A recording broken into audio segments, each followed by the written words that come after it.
unaona Mchina aongeze nini au ni ametosheka pale alipo, anafaa kubaki hapo hapo?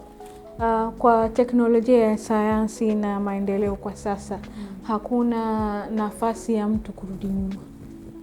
Hakuna nafasi ya Mchina kusema hapa ndo kafika mwisho, kwa sababu despite utengenezaji wake mzuri wa malori, despite upatikanaji wa spare part, bado tunahitaji kuendelea kuboresha ili kuendelea kuimprove safety na kuendelea kuimprove ufanyaji kazi wa biashara ya usafirishaji kuwa imara. Nadhani unajua kwa sasa hivi asilimia kubwa ya uchumi wetu wa biashara ya ambayo inajihusisha na usafirishaji unategemea malori kwa kiwango kikubwa sana.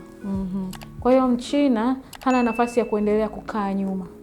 Ana nafasi ya kuwa mstari wa mbele kuhakikishia anaongeza uimara uwe zaidi na maradufu katika malori yake. Kwa mfano tukiangalia Ho 371 kwenda mpaka Ho Max, umeona changes ni kubwa. Mfano kwenye upande wa headlight, zile ni nzuri na ni nzuri zaidi ya hizi headlight ambazo tunaziona kwenye Ho 371, na hii inatuonyesha zaidi kwamba maendeleo ya kisayansi na teknolojia yata improve mfumo wa usafirishaji na malori yetu kuwa imara zaidi.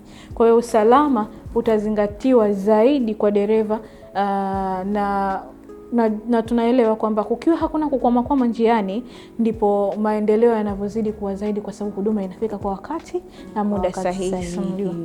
Na hapo ulipozungumzia masuala ya taa, nikakumbuka kwamba Mchina sasa hivi katuletea taa zinaitwa LD. Yes, LD light. Watu wanazipenda sana na wanadai zina nguvu na haziharibiki haraka. Mwanzo zina mwanga mkali ambao si kama hizi taa zetu, kuna wakati kifika zinakuwa dim, zinapungua mwanga zenyewe.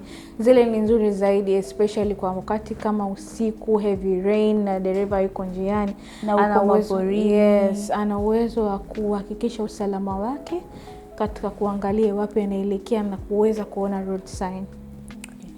Kutokana na hilo pia, sawa? Mchina hakutusahau kwenye upande wa tanki la mafuta. Ameweka matanki makubwa na pia na bado akaweka na tanki la reserve, kwa sababu unaweza kutoka sehemu kijiji kimoja mpaka kwenda kijiji kingine, unaweza kukuta ni parefu. Afu huduma kama ya Shell na nini unaidhani inakuwa ni ngumu. Lakini Mchina naye hilo aliliona katika nchi zetu za Afrika, na akaamua kuweka matanki makubwa ya mafuta. Sasa hivi unapata tank la reserve la kuanzia lita 400, 600, 800, 700, which is so great, especially ambaye anaenda mbali. Mchina na balaa sana. Na kwa wakati mwingine nadhani tuje tuzungumzie pia haya malori ya gesi, namna na yenyewe yanavyofanya kazi.